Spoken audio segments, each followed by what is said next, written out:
প্রায় ৫ থেকে ৬ বছরের পুরনো এই জং পড়া মিক্সার গ্রাইন্ডারটাকে কিভাবে আবার নতুনের মতো ঝকঝকে করে তুললাম, এই ভিডিওতে তোমাদের সেটাই শেয়ার করব। তোমাদের কাছে যদি এরকম পুরনো কিছু থাকে, তোমরাও কিন্তু এই রকম নতুনের মতো ঝকঝকে করে তুলতে পারবে।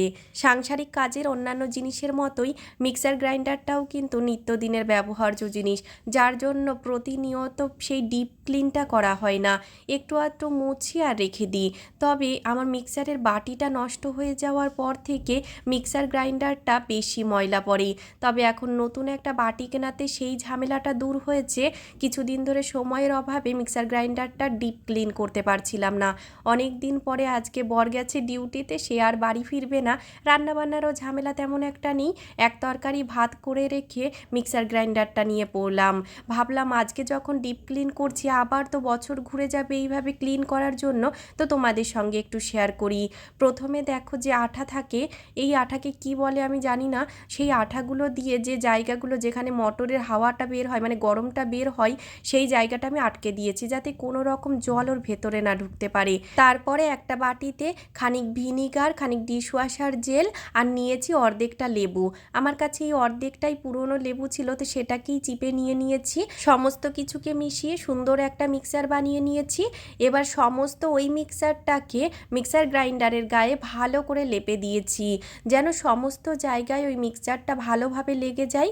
লেগে যাওয়ার পরে আমি 10 থেকে 15 মিনিট কিংবা 20 মিনিট ওইভাবেই রেখে দিয়েছিলাম, যাতে সমস্ত কিছু ভালো করে অ্যাবজর্ব হয়ে খুব সুন্দর ময়লা যে নোংরাগুলো আছে সেগুলো নরম হয়ে যায়।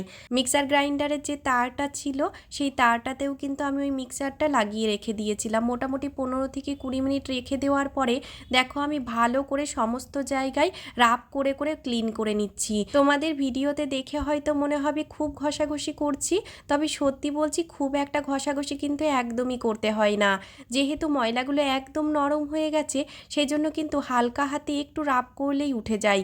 তবে একটু অসুবিধা হয় সেটা হচ্ছে বিভিন্ন অসমান জায়গা থাকার কারণে কোথাও স্ক্রাবার দিতে হয়, কোথাও ব্রাশ, কোথাও বা এমনি একটু ঘষে নিতে হয়।